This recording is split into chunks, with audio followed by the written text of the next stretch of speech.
And what we're going to do in the future is not be so guest dependent upon. Because listen, I'm going to tell you something. I have been every place from the coast of Vietnam through the Mediterranean Sea, North Atlantic, Caribbean, South, the west coast of Africa. I've been to all of these places. I had 23 different countries.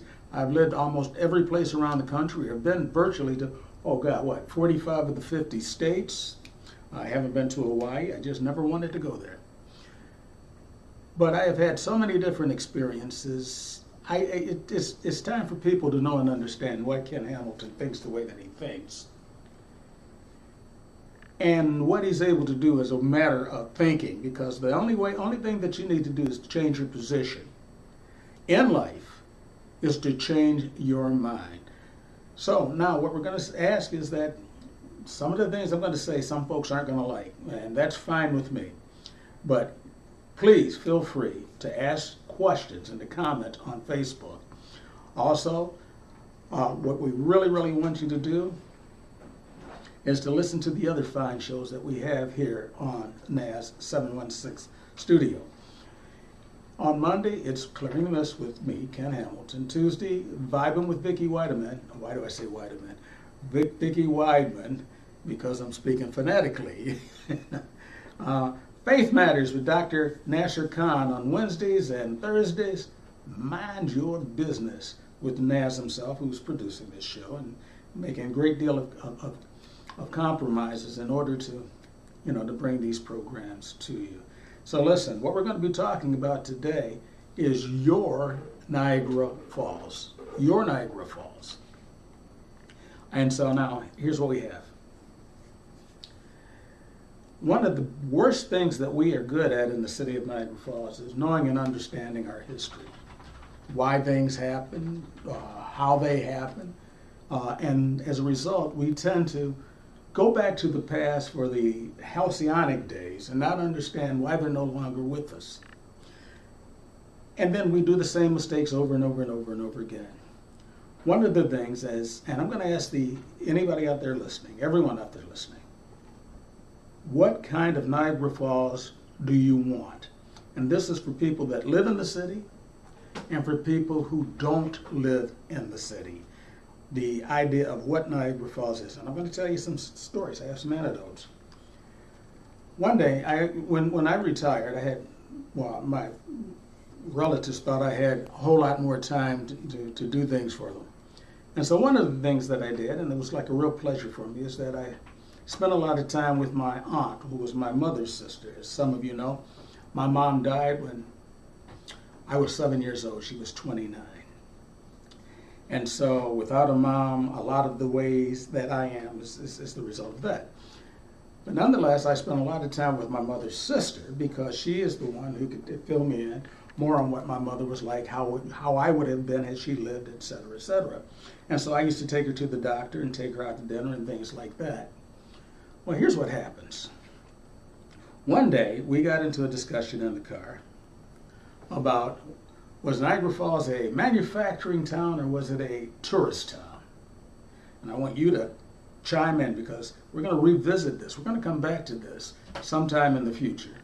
And we're going to redo this show.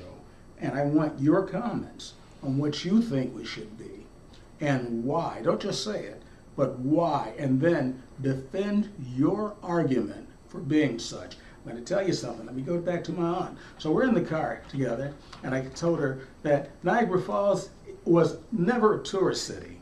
It was a manufacturing city that had a tourist district in it. She says, well, no, it was a tourist city. I says, okay, what makes you think that? She says, because when I first came to Niagara Falls, that was out of West Virginia. They came up here. The family moved from West Virginia to Niagara Falls. She said, I worked in the tourist industry.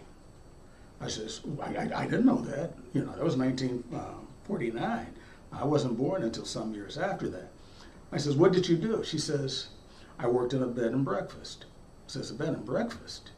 What did you do in the bed and breakfast? She says, I cooked and I cleaned. I says, and you worked there all year? She says, no, they laid me off in the wintertime when the tourists weren't here. I says, oh, but the manager, the owner of the bed and breakfast, made enough money during the tourist season that he didn't have to do anything during the off season. She says, no, no, he went to work in the factories during the off season. I said, that's exactly what I'm talking about. Manufacturing carried the city, not tourism.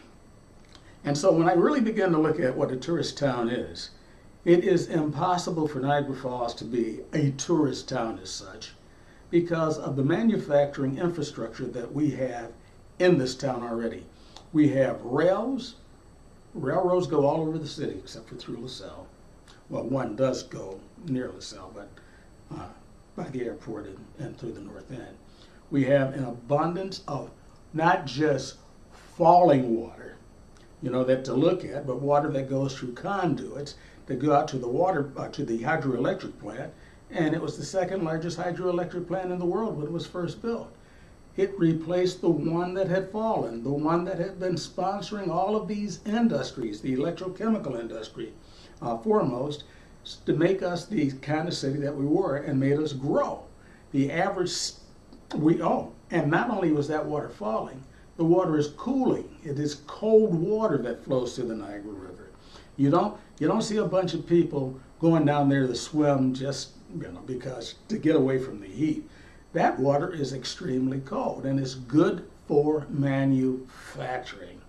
And so when we start to look at all of these things, we say, okay, manufacturing is gone and it's not coming back. Oh boy, but I tell you what, if a hotel said that they were hiring and a factory said that they were hiring, guess where the longest lines would be?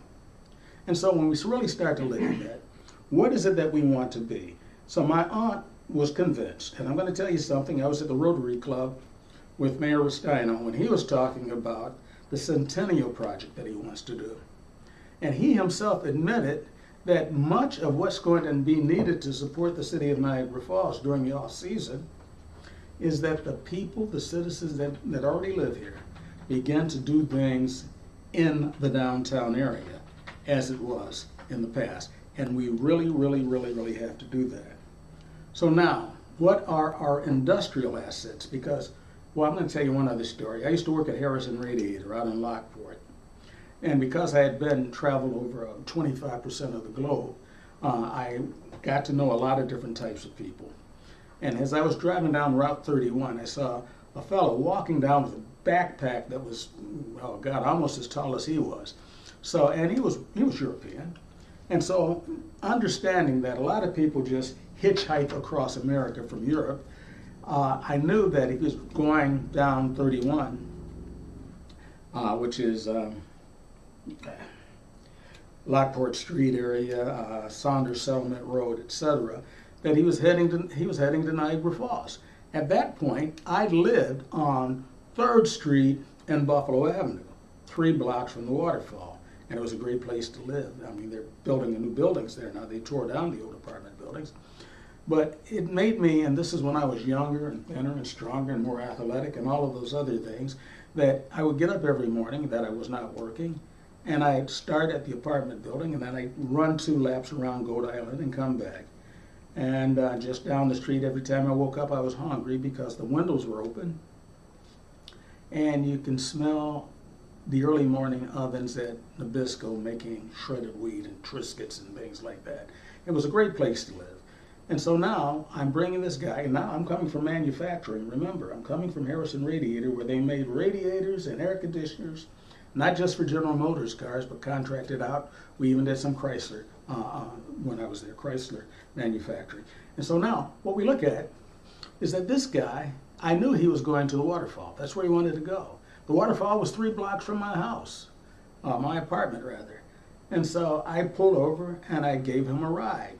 On the way to Niagara Falls, and we had to go across the bridge on the Packard Road Bridge.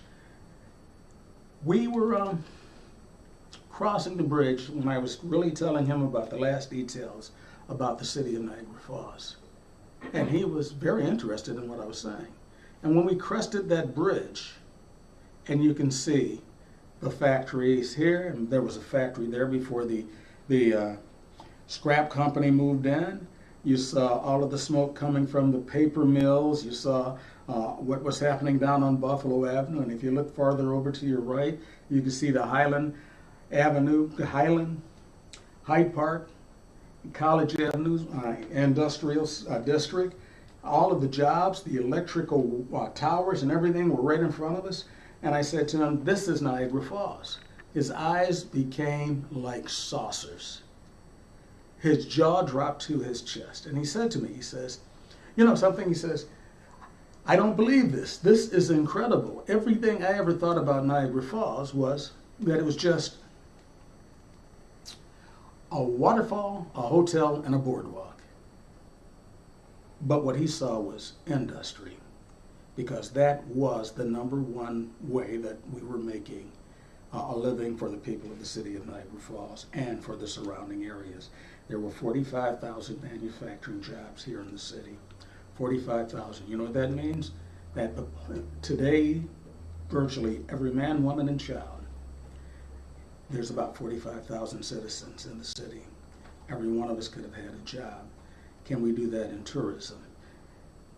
I believe this, we are a tourist city. We are a manufacturing city with a tourist district.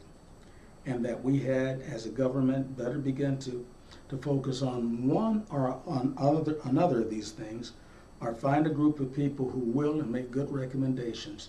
Because more than anything, the people of the city of Niagara Falls needs jobs.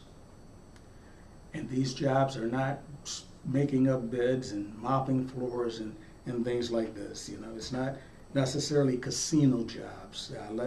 Let them do those jobs. It's not handling bedpans in the hospital or much of what our fine municipal workers are doing. It is value-added manufacturing where we take products that come from someplace else and assemble them with whatever it is that we make here and then send them out more valuable, that the sum was greater than the whole. And so this is the only way I can see that this city can ever be successful. But what we have to do is change our minds about many of the things that we do. Next week, or in the future, what I'm going to do is cut into Barack Obama's speech about when he was talking about equity for every citizen in the United States of America. And one of the things he said, that in order for us all to get our fair share of this American dream, that we all as individuals have to work towards getting it. I'm going to be talking about Thomas Sowell, and he talks about that there are no equalities. Inequality is natural, and it's going to be contingent upon the person whether or not they want to take advantage of the opportunities that are before them, or do they just want to rest on what the state's going to give them. Because if you continue to do that, then we create a subclass, and it's not just black folks. If you go up to the Center Court Project on Beach Avenue, between Beach and Center, you see that it's a very integrated neighborhood. Also, if you happen to go out to LaSalle recently, you see that LaSalle is the fastest growing African American community in the city, where people are trying to escape what's happening downtown. And I'm talking about black people, Asian people, everybody are trying to get away from Niagara Falls and come back to the bedroom community of LaSalle. So, what do you think that we need to be? And I want that question answered. You could comment on Facebook right now. We need to figure out what it is that you want and then begin to get everybody working on those things. I want all three of those things, and I think all three of those things are 100% possible. But it's going to be up to us to do these things. Some years ago, when Mayor Anello was the mayor, he invited Ted Southey, who was the mayor of Niagara Falls, Ontario, to come across the bridge and go to the John Duke Center to talk about the things that he's doing across on the other side of the bridge. As Ted sat there, I was in the back of the room, Mayor Southey said, that he wished that he had the development tools on his side of the border that we have on our side of the border. I waited until he was finished with his speech. He walked to the back of the room. I says, Ted, because I was working with the Canadians on the Whirlpool International Truck Bridge Project, I got to know a lot of the people who were politicians and shakers and movers on the other side of the bridge. I said, Ted, he says, yeah, Kenny. I says, what is your occupancy rate, hotel occupancy rate in Niagara Falls, Ontario? He said, 40%. I says, 40%? He says, yeah. I says, what is the Canadian national average of hotel occupancy rates? He says, 50%. Now remember, he had just said, I wish I had the developmental tools on my side of the border that you have on your side of the border. I says, 50%? He says, yeah. I says, Ted? He says, yeah. I says, you're overdeveloped. And he looked at me and he says, yeah, I know. And there's not a damn thing I could do about it. And so then I had to go and find out, well, what are the tools that we're talking about? Why haven't we developed like Niagara Falls, Ontario, when we have the tools? And I think I've said this before, I don't know how many times, but how many times do you have to say it? You don't always be talking to the same person. I'll say it again. Jim Sandinato was one of my mentors. I've had about, in the city of Niagara Falls, I had about 30, maybe 40 people who actually mentored me. Mr. Belmore, Art Ray, Henry Kelfis, Nanino, Nanula, all of them. I mean, the list goes on and on. Mrs. Sundram, Blaniva Bond, who we just had a school named after her. And I'm very thankful for the people, Men Standing Strong, who helped to make that thing possible to be named after her, because she was a no-nonsense woman who dedicated her life sacrificially to helping people reach their potential. And that's what we have to do here.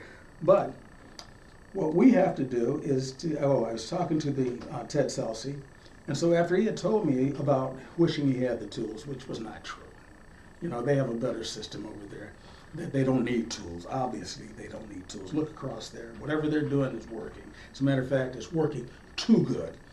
And so now I go back to our tourism group and I tell them what Ted Celsi has said. I'm not talking about the tourism group downtown. I'm talking about the group that we had here in Niagara Falls that consisted of the local citizenry. And I told him what Ted Celsi had said, Mayor Celsi had said. And I says, he has the development. He has the development. We have the tools. Are the tools getting in the way? Each of them says, no, Kenny, it's not the tools. It's not the tools. Then if it's not the tools, what's the problem? But I know it's the tools, because what we have is people who have never done a doggone thing in their lives that they are trying to oversee. All of those people, when you start to say, who's starting the hotels? Who's starting the events? Who's starting all of these things that the tourists go to Niagara Falls, Ontario for? Is it the common citizen? Is it the guy who mows his lawn on Saturday, then comes to a meeting on Monday and tell contractors what they need to do, who come here with millions of dollars? They've been successful. Come to the city of Niagara Falls with millions of dollars in their pockets. And they want to develop here, and we send them through the tools. And I think that the project has been sold, so I'm free to begin to talk about this one. Take the Eleanor residents on Pine Avenue and 8th Street. These people went through hell. And this guy mortgaged everything he had in order to take that grand old building and turn it back into its glory as a luxury place in downtown, so that people who want to live in the city could had nice digs in order to do so. He went through hell, and I was there with him early on. He wanted to make this project successful, and then the money he made from this project to begin to go to other projects and do likewise. But he just made it a beautiful, beautiful place. I mean, hot water is always on demand. He made sure that everything circulated. The picture is right there. I don't know that. Listen, that's not me standing in front of the building, okay? Though it could be. But he did a beautiful job. Fantastic job, marvelous job. I mean, it was something like 45 apartments placed in there in a city that we don't have those types of apartments for people, not in any great numbers. He is not very interested in doing anything else here because of the tools. And in Niagara Falls, Ontario, we have to find a way that we're going to be able to copy what they're doing over here, because it was not about tourism. It was about the people of the city, the people of this city, in this case with the Illinois. That waterfall is going to be there. And we like, go back to something that Barack Obama had said in his nomination speech, that we could have a better America with people having more of what they needed if everybody is willing to work in order to make it happen. I'm going to go back up to it. There's a church on Highland Avenue. It's called St. Mark Open Door Baptist Church. One of the fellows that worked with me at Olin Chemicals, I saw him out cutting the grass. I stopped to talk to him. He started to chew me out. I mean, he was mad at me. And I says, well, why are you mad? What are you mad at me for? He says, because the city wants me to have a 8-inch lawn buffer between the parking lot and the sidewalk. I says, okay, I have nothing to do with that. I don't work for the city. I'm not a city councilman. I don't head a department or anything. Why are you hollering at me? He says, because you be down there with them all of the time. In other words, we haven't explained enough. And I'm not talking about me. I mean, I'm proud of the projects that I've accomplished in the city. The biggest one, or one of the biggest ones, was saving your public library as a common citizen who was willing to fight, and I mean physically fight, for the kids to have a public library. Then there was the basketball courts, Legends Park. Legends Park, because of the Legends Park, we started to build other basketball courts. And what I'm talking about is the power of the citizen right now. We started building other basketball courts. The one in Gill Creek Park, and I'll just say it, that they say it was Ron Anderlew. He fought tooth and nail against that project. Well, we got it through anyway. And then the other ones that we're starting to see, and I'm going to have to say, Naz, you do some pretty great B-roll. That's the video I did. Yeah, that's Legends Park right there. That's great. And so there was the Legends Park, and so we start to look. The next thing I took on was the skateboard park, and I despite what you might think of the former director of community development, he put that thing together in almost no time flat, and so the kids have that. And it goes on and on, making sure that the handicapped access, that we had handicapped access to the main post office, those types of things. Had trees cut, fought against things, and I lost in trying to desegregate the city instead of making industry, having people live next to railroad tracks, which is just absolutely crazy. And the cost that was, the price and the cost that we paid, the train station, which brings no extra people to the city for $43 million, and the placement of the city municipal building, all of those things had a history of us doing those types of things, and we kept doing those types of things anyway. What are we trying to do in the city of Niagara Falls? I want to know that, and I want you guys, you watch this, you send in your questions, because we're going to do this show all over again. There was Ted Salcy, there was my aunt who recognized that, or came to recognize that we were a tourist city. The Mayor Restaino himself said that we were not a tourist city, we were a manufacturing city with a tourist district. The mayor himself suggested the same thing at the Rotary Club meeting at the Trek. All of these things. We have the railroad systems already here. We have the land that we can't do anything else with except for industry.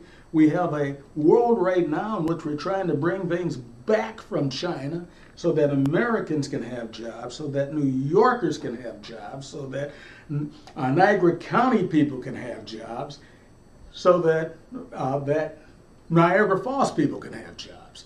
And this is what Barack Obama was saying, is that we all have to work towards something. Do we all want to be able to, go down to a hotel and work in hotels, and I like hotels. I mean, I'd rather, when I'm traveling, go to a hotel rather than to a relative's house. But we have to take advantage of everything that we ourselves now have, and that the pendulum is starting to swing in the other direction. That the jobs, I don't care what people say, and I've long said this, those jobs are coming back to Niagara Falls, New York, or whether coming back to the United States, whether we want those jobs or not, they're coming back. The only decision that we have to make is, do we want them here, or do we want them elsewhere? Now, we're going to talk about those types of things because those things are the things that I'm passionate about. We have to know and understand our history. We have to understand why we are what we are now. We have everything that's necessary for success. Our school system, top 95% of all school systems in upstate New York. The high school that we have is the biggest high school in upstate New York. We have the best programs. We have more programs at Niagara Falls than we have any other school district. We have the most well-seasoned teachers. The plant, the infrastructure is great, the recreational grounds, the building, all of those things. When Obama said that we have to work together in order to make these things happen, that these things in Niagara Falls can be, and we got to watch this crime too. This is one of the things that we're going to have to do. And we're going to talk about crime in just another 30 seconds on police and relationship with criminals. Is that we have to make sure that our kids are in school every day, that they have the health to be there, and that you're helping them with their homework, even by encouraging. Now we're about to close off. We only have 3 more minutes here. A fella came to me the other day and he said that, Kenny, what do you think about the police lying to people that they have picked up to coerce them to give up the name of somebody who's committing a crime? This is a part of the way you get information from the police, or the police get information. I don't have a problem with it. He then asked, in essence, if they say that Joe Jones was the one who told them that, you know, you were out doing something you weren't supposed to do, and as a result of that, we were able to pick you up, and that's not true, he said, if that's not true, but when the person gets out of prison, he goes looking for Joe Jones. He says, and then Joe Jones gets hurt for something that he did not do. He gets hurt by somebody else who has a criminal record that he himself did not do. I begin to look at it and say, well, you know, that's an interesting point, because if somebody starts to run from the police and drive from the police and in a police chase and cause the police to have an accident, then that person who was fleeing from the police is held responsible for the policeman's accident and everything that happens there. The question I'm going to have next week with this fellow who's going to talk about those issues: should the policeman be held responsible for if they lie on somebody else and that person is hurt as a result of their lie? Should that police officer be held culpable? I don't know. I mean, there's a balance in everything. You know, there's just a balance in everything. The good of the one, which is America is based upon, and the good of the whole. And these are questions that I policed in Philadelphia, military police. I know some of the things through which the police go. But we're going to be talking about that next week. I want your feedback on what kind of city do you want? A tourism city, a manufacturing city that has high-paying jobs, or do we want to be a bedroom community to the city of Buffalo and other areas that are accepting the industry? This is Ken Hamilton, clearing the mist, and we look forward to seeing you back here next week. Remember, tune into the other fine shows that we have at NAF's 716 studio. Keep watching. Thank you.